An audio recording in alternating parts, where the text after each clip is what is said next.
Monday morning message for this week. The theme is unlearning.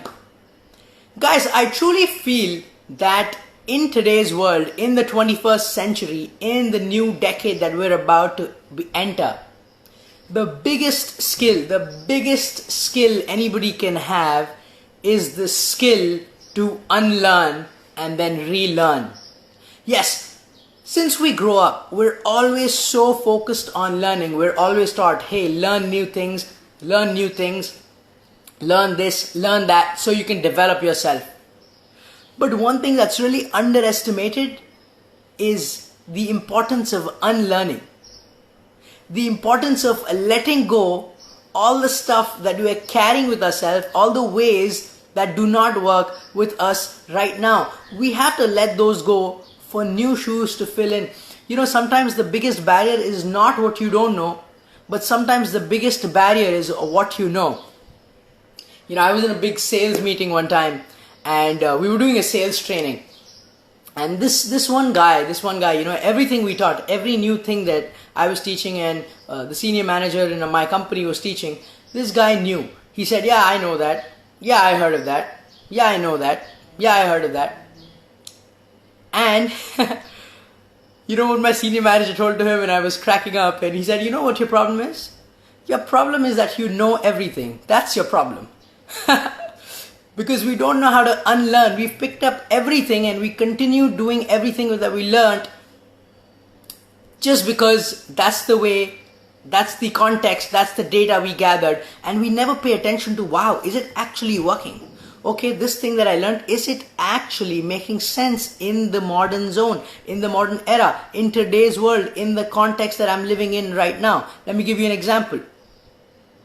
We all learned the ABCDs, the alphabet in English, with a song. You know, we used to sing the alphabet. How did we do it? A, B, C, D, E, F, G. I'm sure all of us learned the alphabet like that, so it was easy for us to remember, easy for us to grasp, in a singy-songy way. But what happened after that? As you kept growing up, you had to unlearn saying the alphabet out loud in a singy-songy way. What do you have to do? You have to unlearn. So instead of saying A, B, C, D, E, F, G, you have to unlearn it in a singy-songy way, and then you have to say A, B, C, D, E, F, G. Right? Just simple things like that. Stuff that doesn't work anymore, you don't do. You need to drop it as you grow up. I'll take one last example, and that will show you the importance of unlearning. This is a very close to heart example of mine because it's really deep, it's really reflective. Have you seen a caterpillar? A caterpillar throughout its life, all a caterpillar knows is to crawl. It keeps crawling. It's learnt crawling all its life. It's great at crawling. It's all what the caterpillar has learned to do. That's how the caterpillar gets its food. That's how the caterpillar gets from one place to another. That's how the caterpillar gets protection. But when the caterpillar decides that it wants to go through metamorphosis, when the caterpillar decides it wants to become a butterfly and fly, it no longer wants to crawl, what does the caterpillar have to do? The caterpillar has to create a cocoon, and in that cocoon, the caterpillar is unlearning all that it has learnt in its whole life. All that the caterpillar knows is how to crawl, but the caterpillar over there is confined, not crawling, going through the process of unlearning and going through a metamorphosis. When the caterpillar goes through that unlearning, that metamorphosis, only then can the caterpillar come out, break the cocoon, and start flying to never ever crawl back again. And that, my friends, is the power of unlearning. We'll get somebody super special on board. This guy is multi-level talented. He's a professional violinist. Abhi, good morning. It's looking great. You look great. I love the background. I love the red background. It's colorful. Abhi, I got a question for you. Yeah. As a professional violinist, somebody who's played in Germany, somebody who's played in India, somebody who's spent so much of your time around the world, I remember we were talking about this, but how has unlearning come into your life and into violin for you as a professional violinist?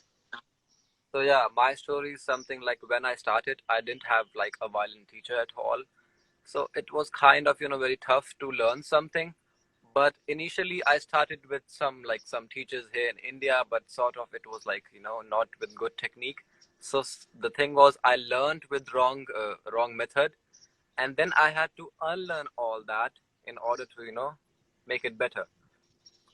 But I think after a certain point, it became easier for me because I just let myself go and just absorb what all I had in the surroundings.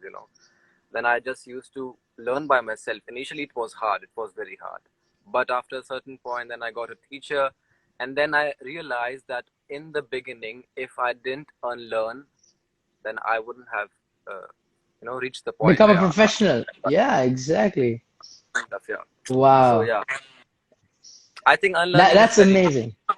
yeah, It shows that how amazing, how powerful unlearning was for you. And I know you brought this up when we were talking on the phone, and that's what helped you become a professional violinist at the age of 17. I mean, hats off, brother. Hats off to you.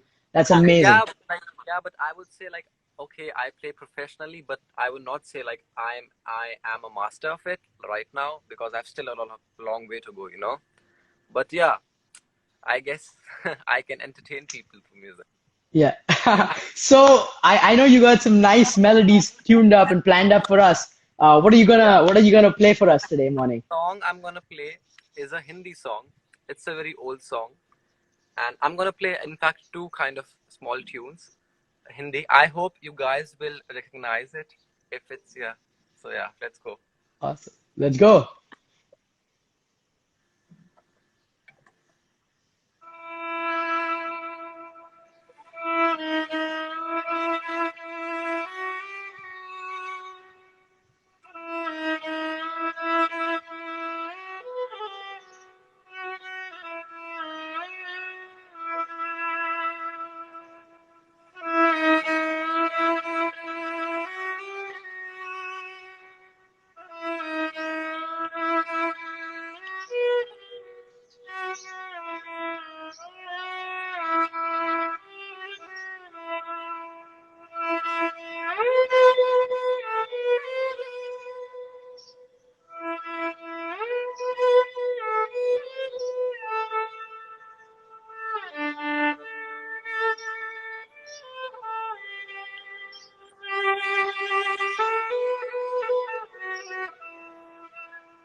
I hope you recognize this one. Wow, I do recognize this one.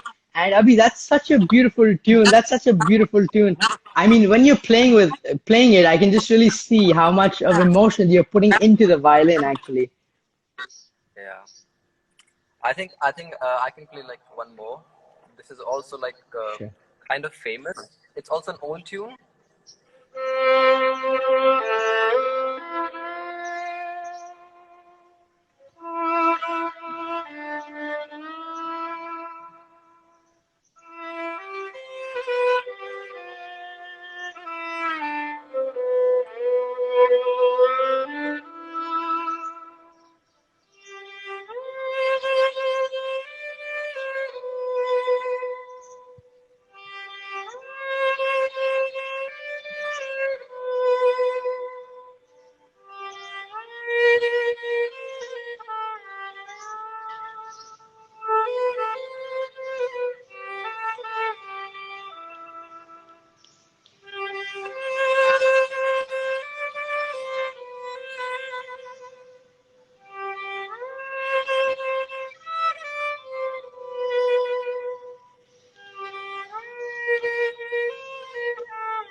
That's beautiful. I recognize that song. My parents would love that song. I'm gonna make them listen to this afterwards. Pyar Ka Nagma Ho.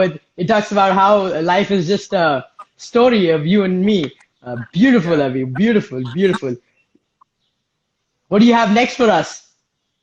I can play something an English tune as well with a track. So you will hear the music as well.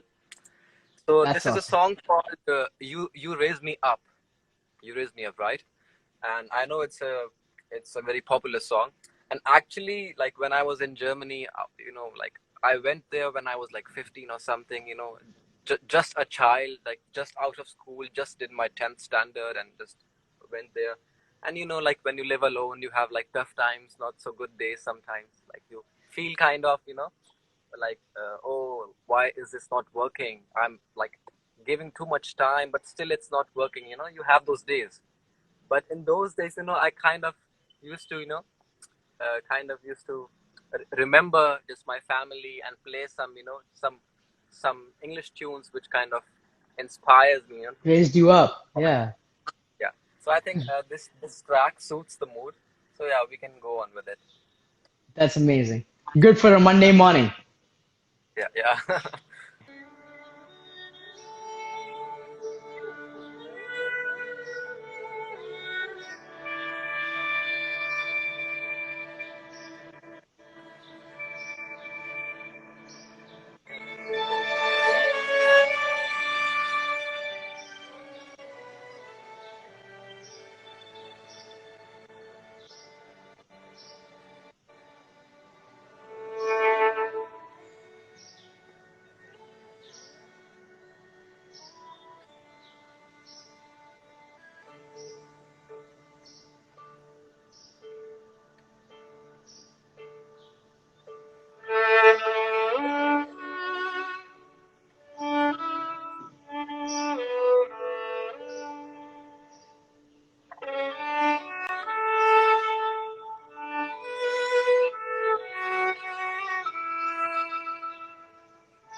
Wow, that was amazing. I mean, it's almost so meditative. I can just see how much heart you put into what you're playing for us here.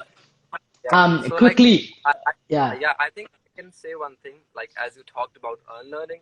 So like obviously you play music, you play the notes, but ultimately when you go on stage, I think it's 100% about unlearning, because what like if you did your riyaz, right? If you played something like for hours, you know you want to play or hit this note right, it's okay. But if you go on stage, your mindset should be like, not not at all like same as when you were at home, yeah. Because I think when you play music, then you should, you should just let it go, and just feel as if you are, doing something on the spot. Because if you don't have that feeling, Wow. then you are just playing the notes, right? That's Yeah. beautiful. That's beautiful. Right. It's almost like letting what you've learned aside Yeah. and just being in that, diving into that pool and just being Yeah. there. Yeah. Because Wow. when I was learning in Germany, obviously I used to have like violin lessons, once per week or two times per week. We used to get some lessons, and we used to, kind of hard, like make it better, better, better. But ultimately, if we go on stage to perform some piece, obviously we perform as if, it it is just like on the spot. It's like happening spontaneously. Right there. It Because otherwise it would not be music. It would just be like, Correct. like if I talk to somebody like, yeah, hello, how are you, I'm Abhi, what are you doing, do you want this, or do you want something like this? It wouldn't sound great, right? It's It's like, mechanical. It becomes too mechanical. yeah, Yeah. mechanical. And I think I have like one more example to tell that, maybe like when you go on a road to walk, right? Like, you just wake up in the morning, you get yourself ready, and then you just go for a walk. You don't think like, today I will go through this route, or I will make a right turn at first, and then after 100 meters I will take a left. It just happens on the spot. Like, you obviously, you Huh. like, you see, and then you figure out, okay, now I have to go Correct. this way. So I think it just, it should be like that. Otherwise, it's not music. It's That's just playing the beautiful. note. That's beautiful, Abhi. What a powerful sharing. I got some people commenting here too, who really appreciate what you said. Thanks so much for that. Do you have any final piece that you want to play for us before we, let everybody go and have a great Monday morning? The piece is called Homoresque, and it's by a composer called Anton Dvorak. So he was a great composer, and he composed this piece for an orchestra, but we also play for the violin, and yeah. So here we go.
Wow. Abhi, thank you so much for that. You made today's MMM 4Ms, melodious Monday morning message, not just Monday morning message. So Thank thanks so much, Abhi. yeah. Wishing you all the best and a great week. Wishing everybody all the best and a great week. Thanks for joining us and teaching us your personal experience of unlearning and blessing us with some fantastic music today, brother. Cheers. Stay. Good to see you, Bye. Abhi. Talk to you soon. Bye bye. Well, guys, today's Monday morning message was very different. Like I said, it was melodious Monday morning message. We talked about unlearning. We talked about the importance of unlearning, and then we invited Abhi, my friend, professional violinist, on board, and he taught us how unlearning has helped him in becoming a professional violinist, and he blessed us with some amazing tunes. I will bid you guys a wonderful, wonderful week. Goodbye. I will see you next week, same time, same location. Until then, a happy, happy week. Cheers, guys.